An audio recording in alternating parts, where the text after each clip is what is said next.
Broadcasting from the KMF Collective Studio, it's time for the Athletes of the Titan Games podcast.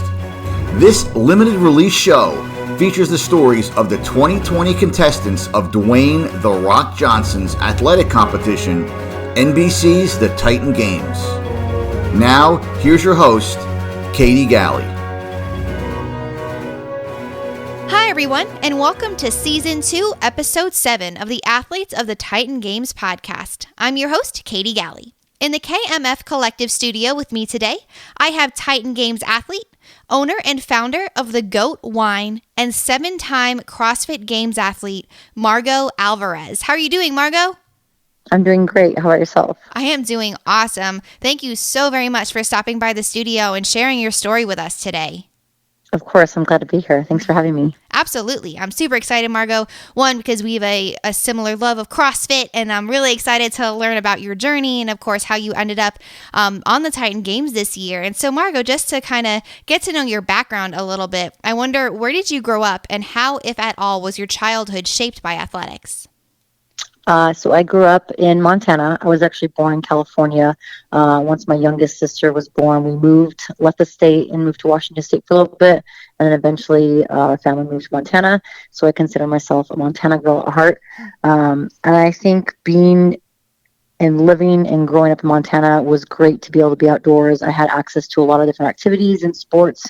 And I think that shaped my life at a young age, being able to do a little bit of horseback riding and taekwondo and golf and being able to maybe do a little bit of ballet with my sisters. It was something that kept us all really active, and it just instilled in us, not only myself and my two sisters, hard work and diligence and being really focused on whatever it was, whether it was sport activity, and kind of just shaped us at a young age to be active. And I think that was something great because it gave me a big base to build upon as I got older. Mm-hmm. Absolutely. It's that discipline and things that you learn that are very, very unique to being involved in sports. And so, Margaux, you clearly took your hand in a lot of different sports growing up. Was there one in particular that really caught your eye, that you really focused in on, or did you just stay kind of a generalist in the sporting world growing up?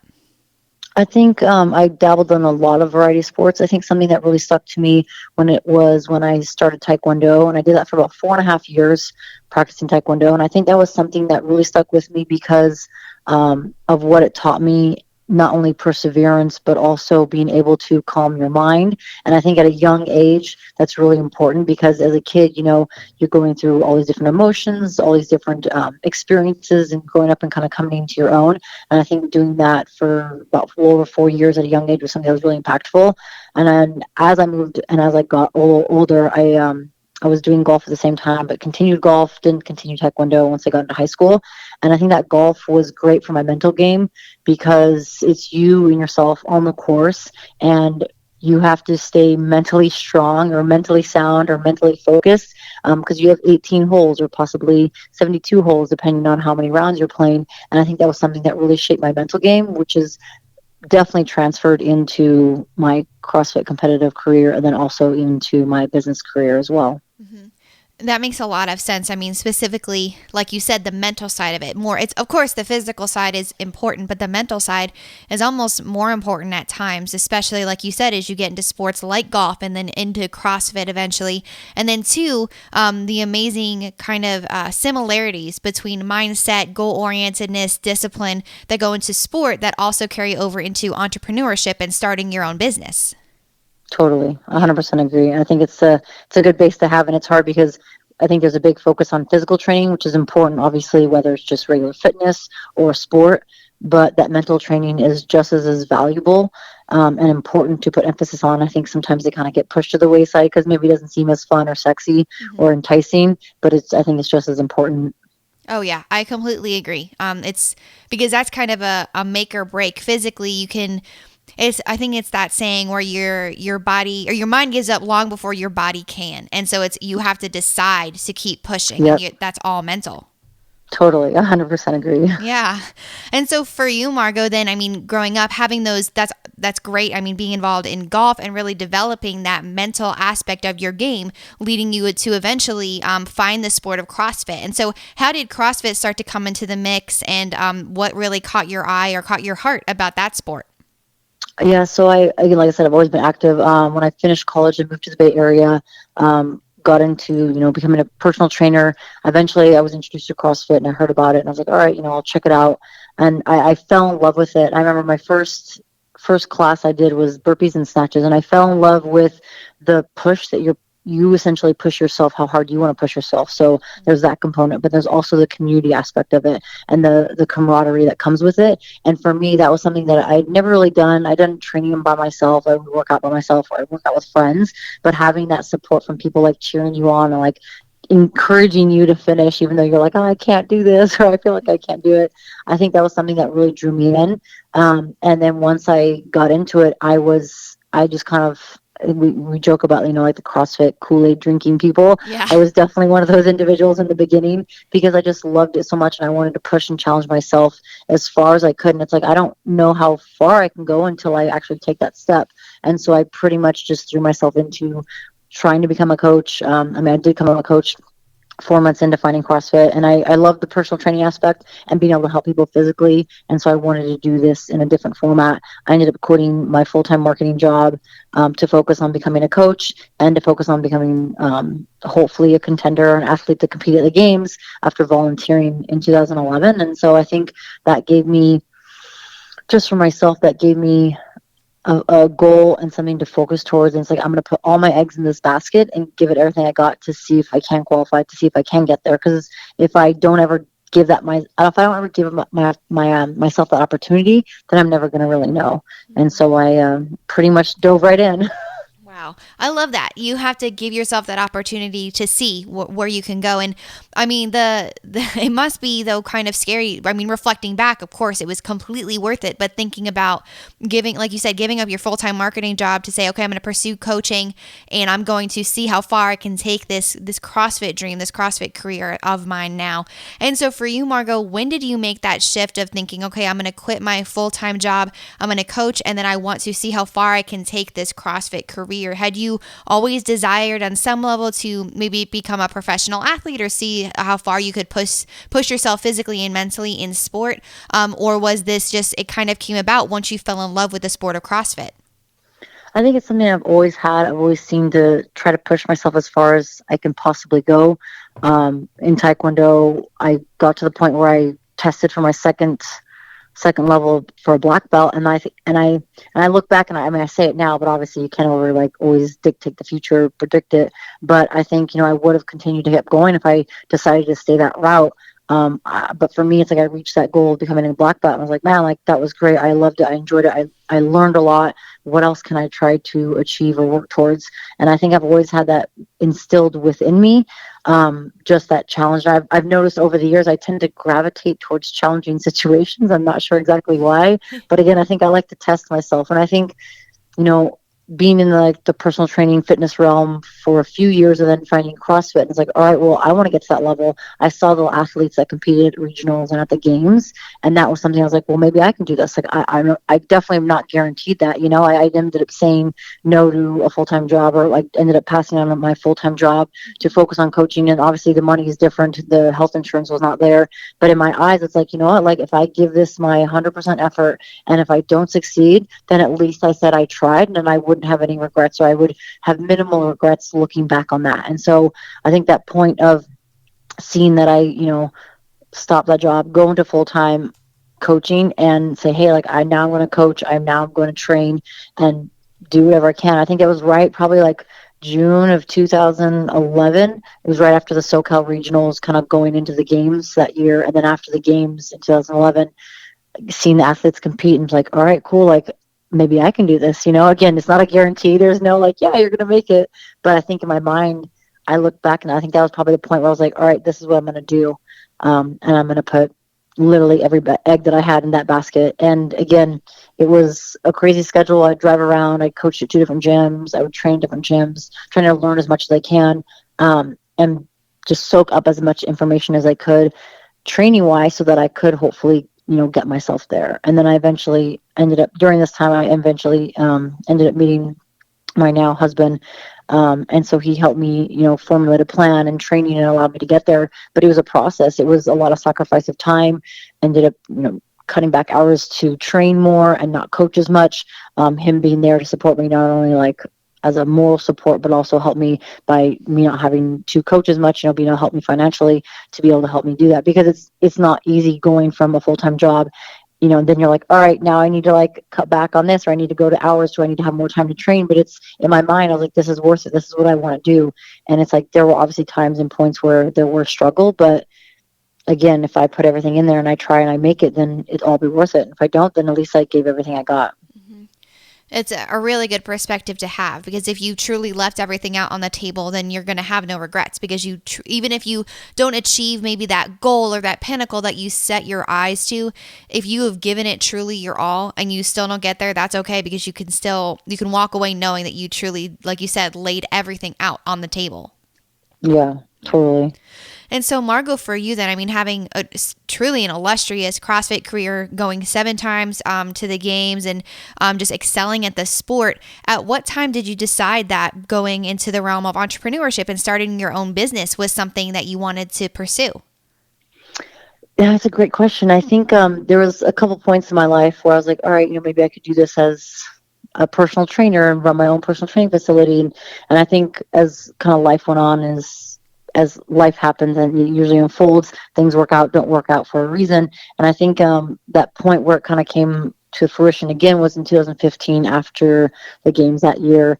And Alex and my husband, went down to our farm, and I would go back every year and harvest, and love the process of harvesting the grapes and crushing the grapes and making wine, and it's a lengthy process, right? It doesn't just happen in a couple of weeks or a couple of months. It happens in years. And I think sitting there and that was 2015 was the best year that I had in terms of CrossFit competition. I finished 9th that year, and I think in my mind I was like, all right, I want to win it all next year. And we were talking, and he's like, well, what then? What do you want to transition to then? And in my mind I'm thinking, well, what do I do then? Do I just say I win it, then I'm done? And obviously I never won, but I competed 7 times, and I was grateful for all those years plus some, looking back leading up to that. But I think that's like, all right, well, I want to share my passion for fitness. I want to share my passion for wine. I want to share my passion for the lifestyle that I'm living and the message that I'm trying to share, and going through personal experiences, hopefully being able to share those with other individuals, and hopefully inspire others to go after their goals. And I think all that kind of culminating together in that 2015 year was kind of like, all right, this is where I need to slowly move towards. And then figuring out the plan. Okay, if I want to create a wine company, I want to start my wine company. How am I going to do it? What am I going to need to do to do it? What is the best route or path to go about it? And so end of 2015 was probably that point where I think of like you're brewing all these things together. I think that's probably the time where it was kind of starting to come to fruition. Yeah. I mean, I really like that. So reflecting and thinking, okay, you have obviously these incredible goals as an athlete, but then it's true, having the knowledge of, okay, I can't be an athlete for my whole life. I have to, what am I going to do next? And so having that realization and thinking that through. And so, Margaux, where did the idea then for a wine company come from? You said you had this passion and love for wine. So, and like you said, you could, go into coaching and fitness, because that is the path that you were clearly on.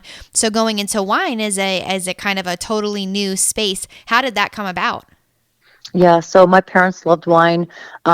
They would always educate myself and my sisters about it, just teaching us about the process and what goes into it. And it always kind of piqued my curiosity, just because I loved that it was such a lengthy process that you can't just like, all right, I'm going to crush some grapes and then drink the wine right away. It doesn't happen like that.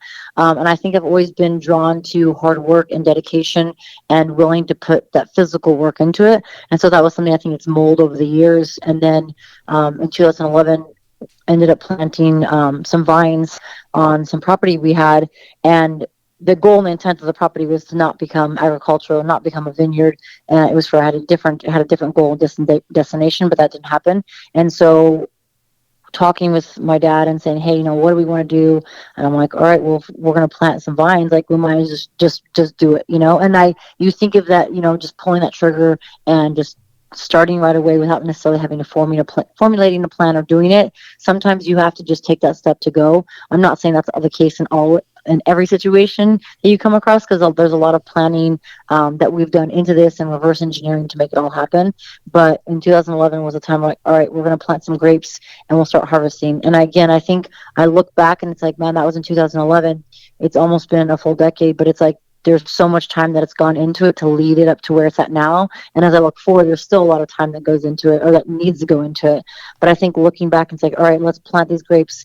Let's see what happens. Let's make home production wine. Let's enjoy it. And I think as we did that for the first 4 or 5 years, it was great. And then in my mind, seeing this process, I was like, man, this process mirrors a lot like my fitness journey. It mirrors a lot like my life journey. And I was like, how can I put these two together and share with people? And so Alex and I were discussing and talking, figuring out the best way to do it. It's like, well, let's create a wine company and let's bottle the wine and let's share the wine that we enjoy with other people. And with along those lines, let's share the message of what I believe in, working hard and winding down.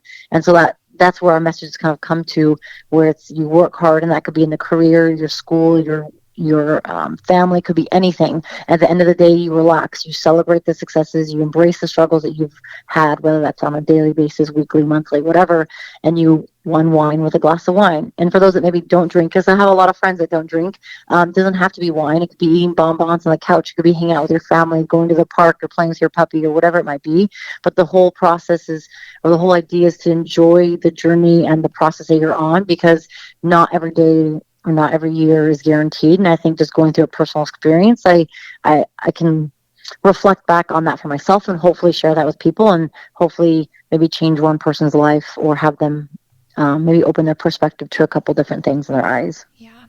Wow, I love that journey and that story. And I love too how it can seem like two disparate things. Like you said, your fitness journey and then this passion and love you have for wine, but it's not. I mean, they are of course different pursuits, but they are tied together in that similar mission, that same mission that you're on. And like you said, you work hard and then you can wind down. And so bringing it like full circle. You start off that day of working hard, and then you finish with your hard work, reaping those benefits of what you've created, which I love. Yeah. And so, Margaux, then for you, I wonder, how did you come up, or what does the goat wine, why is that the name of your company? So we were looking for a few different labels and ideas, and we have five different labels, and one that was kind of like the one that stuck out the most was the GOAT, which is the greatest. It stands for greatest of all time. Yeah. And you look at it, and I think a lot of people refer or defer to sports. What you think about, they think of GOAT, you think of Tiger Woods for golf, or any other athlete that's at the pinnacle, at the top of their sport. And our biggest thing was like, all right, yes, we're in the CrossFit realm, and a lot of people will think of like Rich Froning as a GOAT. And yeah, we want to apply that to CrossFit, but not just sport. We want to apply it to life. And so that GOAT could be the greatest of all time, whoever. It could be your grandma, it could be like your sister, it could be your brother, it could be an aunt or uncle, it could be anyone in your life that you see that has maybe had an impact on your life, or that has allowed you to maybe take a step back and maybe had an epiphany on. And so for us, the whole greatest of all time, it's all obviously relevant to each different person. Like we talk about in CrossFit, like the intensity is relevant to what your capacity is and what you can capable of. So the same thing here, the greatest of all time is relevant to whoever you want. But we wanted to share that with people, and just, again, the whole message of working hard and relaxing at the end of the day. And we wanted to do that in a way where, again, not forcing, saying you have to do this. It's like, this is just my lifestyle. This is what I embody. And let me share that with you. We want to encourage people to move. We want to encourage people to still relax at the end of the day. And however you go about that, that's totally fine. But the more people I can share that with, hopefully the better. And again, just encouraging other people to go for their goals and take that step and say, hey, like, it may not be the right time, or it may not be the right place, but, try to formulate and see, like, if I'm going to do something, what would be the best way to go about it, or how can I start to take that step? And sometimes it's just maybe a little bit of encouragement or support from your family or community that you're in that allows you to do that. That's a really good branding. It's almost like you have expertise in marketing or something that you carried over into this business. But really, that's so good. It's so good. I mean, I love just the way you brought that all together. It makes so much sense, and that was awesome. So yeah, you must be good at marketing and branding. You're trying, succeeding. Well, Margaux, so then clearly, of course, having this incredible fitness and entrepreneurial journey that you're on, how did it ultimately lead you to be a contestant on this season of the Titan Games?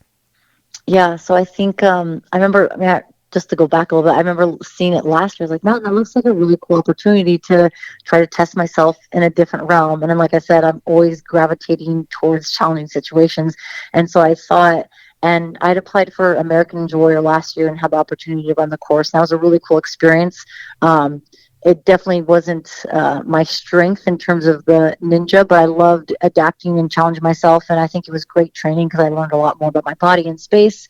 But then as kind of time went by, they had actually reached out to me asking, like, hey, like you should apply for this. We think you'd be a great contender or a great person to apply for it. I was like, okay, I would love this opportunity. So then I started getting, content put together, videos and photos, and putting my application together and sharing my story. And I think through this in process, like sending everything over, it kind of allowed me to dig a little bit deeper, maybe do a little bit more self-reflection on myself and like where I'm at in life and what I'm doing, and submitted everything. And, you kind of wait to hear back on what happens. And then eventually I heard back, which was amazing, and saying that they would take me as part of a group of individuals that would come down for like a combine or kind of like a preliminary, and that happened in January, and then just going down there and being able to be a part of that experience, meeting so many amazing individuals and athletes and people from different backgrounds was such a cool experience. Like even though we knew only a certain amount of people were going to continue on to like the finals for the show, it was just like I just look back and it makes me smile because I'm like, man, like it was this amazing experience getting to hear other people's stories, and it was almost empowering in a way to like not only hear other people's stories and hear what they're sharing, but also be like, man, like look at what these people have come through or gone through, and like they're still being successful and have accomplished. And it's like, man, like it's like encouraging almost to like, hey, like no matter how hard or how tough things can get, like obviously things can be worse or things can be better, but it kind of gives you like this insight of like, man, like we all are on our own journey and struggle, but like we're all busting our butt just as hard too to reach our own goals. Absolutely. Everybody, like you said, everybody's walking through their own thing or comes into the arena carrying their own stuff. But you're Yep. all in pursuit of, crushing those goals. And it's even though you've all maybe walked different journeys, you're all there for a common reason, a common purpose, and you share that common heart. Totally, 100% agree. And I think it was great to meet all those different individuals with so many different hearts as well. Yeah, I can imagine that. And so, Margaux, I'm kind of curious about this. So, of course, The Rock created the Titan Games, and it's amazing the journey that you took to get on it. I mean, being on American Ninja Warrior and then having the opportunity to continue on this path. And so, I wonder, just because it's the Rock show, do you remember the first time that you became aware of who The Rock was, and maybe why he inspired you, or maybe it was as a reason why you might want to go on the Titan Games? Yeah, it's a great question. I don't remember specifically when, but I remember knowing of him through like his wrestling, um, obviously time and being in the WWE and having that experience and hearing about his story and hearing about kind of what he went through and the trials and tribulations that he experienced and obviously was able to overcome and go through. And I think just hearing that and seeing like, man, like again, it's kind of like you take a step back and you're like, man, like we all are going through it, no matter how famous or how not famous you are. I think just understanding and seeing like we all go through these experiences, but it's like, how do we rise up above those, or how do we kind of pull ourselves out of the I guess the hole, if you think about it, and continue forward. And just knowing his story and hearing about that, I was like, man, that's really cool and really inspiring. And then obviously being selected to go on and then being able to continue on and be selected for the show, I was like, man, that's awesome. Like I know it can seem like how many other words can I describe it, or how many other feelings can I put to it, but I think seeing him kind of pull from his experience and put that together, like you think of family, you think of community, you think of camaraderie, and I think that's something I've always been huge about that camaraderie and community, and obviously as well as family, and having him come together and pull all of it together and put it together to showcase. I was like, man, that's in a one, that's incredible to be able to do that. Two, it's like obviously he's pulling from all different walks of life, but all different experiences, and wanting to be kind of inclusive as possible in terms of different people and different backgrounds. But it's something that's always kind of moved me, is just like being able to come up out of tragedy or out of hardship and be able to still continue forward and still like, hey, like life's good or life's going to be okay, like no matter what we go through. And it's just something that I think is a reminder that if I can share with people as well, that's like, hey, we're all going through something, how can we power through together and continue forward? And I know he had recently lost a family member, and obviously he's gone through personal experiences. And I lost my sister back in 2008. So it's like knowing those personal experiences, and not to like resonate on it, but it's like that for sure was a part of my story of who I am today, and like being able to go through that and again still come forward and be like, hey, like even though there's all these hardships, like we can again like rise above it and hopefully continue to go on in life. And it's hard because there are periods of time where like you are down, or you can get stuck into the negative feelings or negative thoughts that go on in your mind, and it's part of life where you feel those emotions, and you shouldn't shy away from it and block it off, because if you just block it off and don't deal with it, then it will come back at some point or another. And I think that's where working through those emotions and hardships are important. And I think with Dwayne "The Rock" Johnson being able to put that out there and share and like be as open as he is on social media to be able to share what he's going through, I think people can resonate with that, and in a way they're going through their own journey together, if that makes sense. Yeah, absolutely. It's living in your life in that authentic self, that authentic way. And so in that way and Totally. being transparent, it allows others who might be looking in and seeing the way you're leading your life realize, okay, wow, they've gone through this. It's okay to feel sad. It's okay to know that I'm going through this struggle too, because they're going through the same thing. They've walked through the same thing or something similar.